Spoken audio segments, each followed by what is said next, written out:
دن بنا دیا والدین ڈے. حالانکہ میرے نبی نے کیا فرمایا؟ تم نے ہر وہ گھڑی، ہر وہ لمحہ کہ جس گھڑی آپ بار بار ماں باپ کے چہرے کو صرف تکتے ہیں محبت سے، تو مقبول حج کا ثواب اللہ گھر بیٹھے عطا کرتا ہے. مقبول حج کا ثواب گھر بیٹھے. آج کل برسوں کے ساتھی بتا رہے اب تو 10 لاکھ روپے میں حج ہو رہا ہے. 10 لاکھ. اور پھر پتہ نہیں کتنی مشقتیں اٹھا کر، کتنی مصیبتوں سے وہ پیسہ ایک صاحب ایمان، ایک عاشق حرمین طیبین کی زیارت کے لیے جمع کرتا ہے. لیکن انسان کمزور ہے، نہ جانے وہاں جا کر اتنا پیسہ خرچ کر کے بھی وہ حج قبول ہوتا ہے یا نہیں ہوتا. یہ تو میرے مالک کو پتا ہے. نہ جانے کتنی ریاکاریاں ہو جاتی ہیں، کتنے دکھاوے آ جاتے ہیں، کتنی بناوٹیں آ جاتی ہیں. نفس بھی دشمن، شیطان بھی دشمن ہے. نہ جانے کتنی نیکیاں ہم ضائع کر بیٹھتے ہیں، پتہ نہیں قبول ہوا یا نہیں ہوا. لیکن گھر بیٹھے فرمایا کہ ہر گھڑی، یہ نہیں کہ دن میں کوئی ایک دفعہ، ہر گھڑی جب بھی وہ محبت کی نگاہ سے والدین کو تکتا ہے، اللہ مقبول حج کا ثواب گھر بیٹھے عطا فرماتا ہے. گھر بیٹھے عطا کر دیتا ہے. اور صحابہ نے عرض کیا رسول اللہ کتنی بات. فرمان میرے رب کے ہاں وہ وسعتوں کی کمی نہیں ہے، اس کے خزانوں میں کمی نہیں ہے. وسیع کرسی السماوات والارض. وہ رب بڑا رحیم ہے، اس کی وسعتیں بڑی وسیع ہیں، اس کی رحمتیں بڑی وسیع ہیں. فرمایا اگر 70 بار بھی دیکھتا ہے تو 70 مقبول حج کا ثواب اللہ عطا فرمائے. سبحان اللہ. اگر کسی نے پوچھنا ہو ماں باپ کی خدمت کی عظمت تو جناب عباس کرنی سے پوچھیں. یا اگر کسی نے ان عظمتوں کو اور جنہوں نے بلندیوں کو پایا ہے باجید بستامی سے پوچھئے. اگر باجید بستامی فرماتے ہیں میں ابھی 10 سال کی عمر کا تھا، کم سن عمر تھی، اور فرماتے ہیں کہ میری والدہ ماجدہ نے، اب دیکھیں 10 سال کی عمر کیا ہوتی ہے، اللہ اکبر. لیکن جنہیں اللہ ہدایت عطا فرمائے، جنہیں اللہ اپنی معرفت عطا فرمائے، جنہیں حق کی پہچان ہو جائے، جس پر اللہ کی رحمت کرم اور فضل ہو جائے، تو پھر عمر چاہیے 10 سال ہی کی کیوں نہ ہو. آپ فرماتے ہیں ماں نے کہا پانی لے کر آؤ، جاڑے کا موسم ہے، سخت سردی ہے، چشمے سے پانی لے کر آئے. فرماتے ہیں آ کر دیکھا کہ اماں جی سو رہی ہے. فرماتے ہیں کہ میں نے، اچھا اس سے قبل ایک واقعہ یہ ہے، اس واقعے کی طرف بھی ہے کہ اس سے قبل ایک واقعہ ہے. اب فرماتے ہیں ایک رات والدہ مائدہ آرام کے لیے سو گئی، تکیہ نہیں تھا، میں نے اپنا ہاتھ دے دیا، اور یہ 10 سال کی عمر ہے، اپنا ہاتھ ان کے سر کے نیچے رکھ دیا. فرماتے جو ہی سر کے نیچے ہاتھ رکھا اماں جی سو گئی. فرماتے ساری رات والدہ سو رہی ہیں، میں نے اپنا ہاتھ ان کے سر کے نیچے رکھا. سبحان اللہ. اللہ اکبر. ساری رات اسی کیفیت میں گزار دیتا ہوں، اور میں نے 20,000 مرتبہ سورہ اخلاص کی تلاوت کر. صرف یہی نہیں ہے کہ والدہ کی خدمت بھی کر رہے ہیں، اپنے رب کی یاد میں بھی، اللہ کا ذکر بھی کر رہے ہیں، اطاعت رسول بھی کر رہے ہیں، اور اطاعت والدین بھی کر رہے ہیں. اللہ کو بھی یاد رکھا ہے، اپنے نبی کو بھی یاد رکھا ہے، اور ماں کی خدمت بھی کر رہے ہیں. فرماتے ہیں کہ رات بیت گئی، صبح جب ماں نے دیکھا، کہا بیٹے اسی طرح رہے ہو. اللہ اکبر. آپ کا جب وصال ہوا تو وصال کے بعد کسی نے دیکھا کہ حضرت باجید بستامی جو ہے وہ اڑتے جا رہے ہیں، پر لگے ہوئے ایسے اڑتے جا رہے ہیں، اور اللہ کے ذکر کی تسبیح جو ہے وہ کرتے جا رہے ہیں، اڑتے جا رہے ہیں، اور جنت کے پھل چگتے جا رہے ہیں جیسے پرندے چگتے ہیں، پھل اٹھاتے جا رہے ہیں. کعبہ یزید یہ رتبہ کیسے ملا ہے؟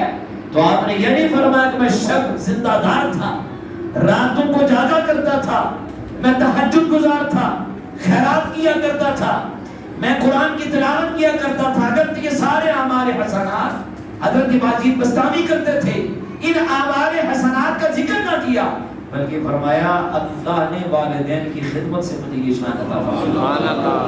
والدین کی خدمت سے. باجید بستامی ایک مرتبہ جو والدہ نے کہا پانی لے کر آؤ، پانی لینے کے لیے گئے، والدہ سو گئی، ساری رات والدہ سو گئی. آپ پانی کا گلاس لے کر ماں کے سرانے کے پاس کھڑے رہے، ساری رات کھڑے رہے. صبح جب ہوتی ہے تو والدہ نے دیکھا، کہا باجی یوں ہی ساری رات کھڑے رہے ہو؟ عرض کیا ابا جان یوں ہی کھڑا رہا۔ بس آپ نے ہاتھ اٹھا دیا، کہا اے اللہ بایزید میری عزت کے لیے، میرے احترام میں، میری محبت میں ساری رات کھڑا رہا ہے، اے اللہ باجزید نے مجھے عزت دی ہے، تو باجزید کو عزت عطا کر۔ پھر اللہ نے آپ کو سلطان الاولیاء بنا، ولیوں کا سلطان بنا۔ سیدنا موسیٰ علیہ السلام تشریف لے جا رہے، آپ سفر کیا، اناتیا سے آپ نے شام کی طرف روانہ ہوئے، سفر کرتے کرتے تھک گئے، سواری نہیں تھی، تھک گئے، ایک قبیلے میں آپ نے پڑاؤ ڈالا، آرام فرمانے لگے، اللہ کی طرف سے وحی نازل ہوئی، فرمایا موسیٰ اگلے قبیلے میں جاؤ گے تو وہاں پر آواز دینا، میرا ایک بندہ تمہارے پاس آئے گا، اس سے کہنا کہ مجھے سواری دینا۔ اب آپ گئے، پڑاؤ ڈالا، وہاں پر ایک اللہ کا نیک بندہ حاضر خدمت ہوا، یا نبی علیہ السلام حکم فرمائیے، میں خدمت کے لیے حاضر ہوں۔ حضرت سیدنا موسیٰ علیہ السلام نے کہا مجھے سواری کی ضرورت ہے۔ اس اللہ کے بندے نے بادل کی طرف اشارہ کیا تو بادل خدمت کے لیے حاضر ہو۔ سبحان اللہ، کہ حضور آپ اس بادل میں سوار ہو جائیں اور یہ آپ کو آپ کے مقام تک لے جائے۔ آپ اس بادل پہ سوار ہوئے، بادل نے سفر شروع کیا، موسیٰ علیہ السلام اس بادل کی ہمراہ روانہ ہو گئے۔ جب آپ اپنی منزل پر پہنچے تو اللہ کی طرف سے آواز آئی، موسیٰ جانتے ہو جس کے توسل سے آپ نے یہ سیر کی ہے، آپ نے یہ سفر کیا ہے، سواری کا سامان آپ کو مل گیا ہے، موسیٰ جانتے ہیں یہ کون ہے؟ اس کے بارے آپ زیادہ بہتر جانتے ہیں یہ کون تھا۔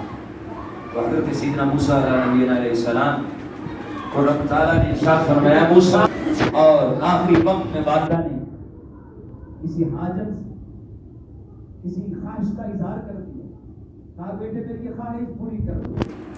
تو اب روح اٹکی ہوئی ہے، جان نکل رہی ہے، حلق کو روح پہنچ چکی ہے، روح قبض انصری سے پرواز کرنے کو ہے، والدہ نے خواہش ظاہر کر دی، تڑپتا ہوا وہ جوان دوڑتا ہے اور اپنی اما جان کی اس خواہش کو پوری کر دیتا ہے، حاجت کو پورا کر دیتا ہے۔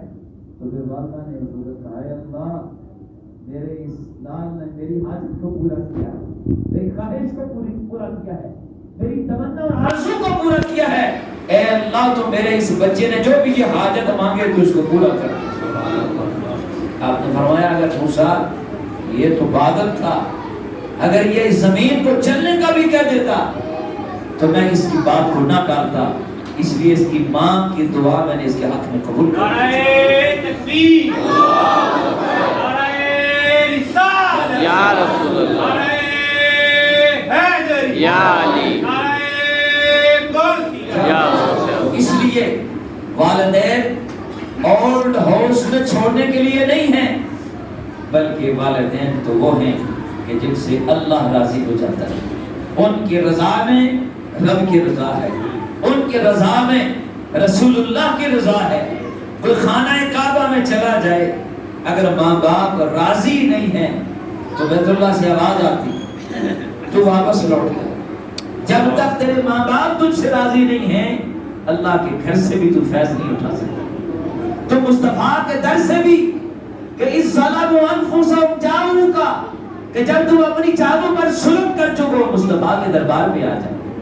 فاستغفر اللہ واستغفر لهم الرسول، فرمایا اگر اللہ سے معافی مانگو میرے محبوب شفاعت کرنے سفارش ہو جائے گی، بخشے جاؤ گے۔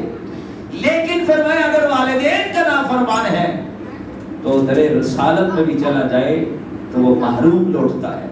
حضور فرماتے ہیں پہلے اپنے ماں باپ کو راضی کر، والدین کو راضی کر کے آ، تجھ پر تیرے والدین راضی ہو گئے تو تیرا رب اور تیرا رسول تجھے گھر بیٹھے اپنا کرم اور فضل تجھے عطا فرمانا، رحمتیں عطا فرمانا۔ آقا کریم صلی اللہ علیہ وسلم سے پوچھا گیا یا رسول اللہ کیا خرچ کیا جائے اللہ کی راہ میں؟ یسألونک، آپ سے سوال کیا جائے، آپ نے وہی نازل ما انفقتم من خیر فللوالدین، فرمایا جو تمہارا مال ہے اس میں سے اپنے والدین پر خرچ کرو۔ قرآن کا حکم آیت نازل ہو ایک صحابی آیا عرض کی یا رسول اللہ صلی اللہ علیہ وسلم میرے پاس درہم ہے کس پر خرچ کروں؟ فرمایا اپنی جان پر خرچ کرو۔ یا رسول اللہ ایک اور ہے کس پر خرچ کروں؟ فرمایا اپنے گھر والوں پر خرچ کرو۔ یا رسول اللہ ایک اور ہے کس پر خرچ کروں؟ فرمایا اپنے خادم پر خرچ کرو۔ یا رسول اللہ ایک اور ہے کس پر خرچ کروں؟ فرمایا اپنے رشتہ داروں پر خرچ کرو، قرابت داروں کا بھی حق ہے اس پر خرچ کرو۔ یا رسول اللہ ایک اور ہے اس کے علاوہ کس پر خرچ کروں؟ فرمایا اب یہ تم جو ہے اللہ کی راہ میں خرچ کرو، بلکہ اس سے قبل فرمایا اپنے والدین پر خرچ کرو۔ پھر ارشاد فرمایا یہ تم جو ہے اس کے علاوہ ہے تو پھر تم اللہ کی مخلوق ہے، پہلے اپنی ذات پر، اپنے گھرانے پر، پھر والدین پر، پھر رشتہ داروں پر، اور پھر فرمایا کہ اب تمہیں اختیار ہے جہاں چاہے مرضی خرچ کرو۔ اس لیے فرمایا وَقَضَىٰ رَبُّكَ أَلَّا تَعْبُدُوا إِلَّا إِيَّاهُ وَبِالْوَالِدَيْنِ إِحْسَانًا۔ فرمایا بنی اسرائیل سے اللہ نے یہ عہد لیا کہ ایک اللہ کی عبادت کرو، اللہ کے سامنے جھکو، اور اس کے بعد اللہ کے رسول کی اطاعت کرو، اور اس کے بعد جس کی اطاعت تمہارے اوپر واجب ہے، ضروری ہے، وہ تمہارے والدین ہیں۔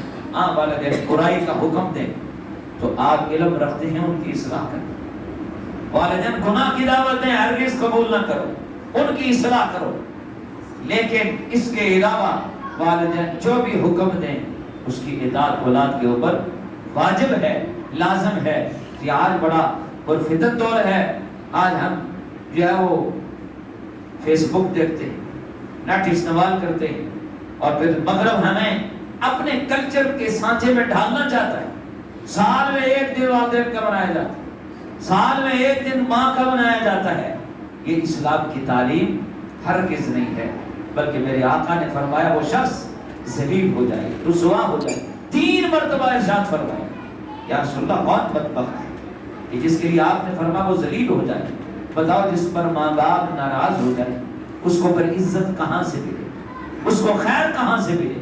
3 مرتبہ یا رسول اللہ کون ہے؟ فرمایا وہ شخص جو اپنے بوڑھے والدین کو پائے اور ان کی خدمت کر کے اللہ کو راضی نہ کر سکا، جس نے دیکھا کہ میرے والدین کو خدمت کی ضرورت ہے، وہ ان کی خدمت نہیں کرتا، ان سے اپنے آپ کو، اپنے دامن کو چھڑاتا ہے، اپنی نظریں چھڑاتا ہے، اور ان کو بس پشت ڈال دیتا ہے، تو فرمایا میرا ایسا شخص ذلیل ہو جائے۔ بتاؤ جس کو حضور نے فرما دیا ذلیل ہو جائے اس کو عزت کہاں سے؟ اس لیے کائنات کا کوئی ڈاکٹر، کوئی فلسفر، کوئی طبیب، کوئی حکیم، کوئی پیر، کوئی فقیر، کوئی دنیا کی راحت کا مقام اسے سکون اور عزت نہیں دے سکتا جس پر اس کے والدین ناراض ہیں۔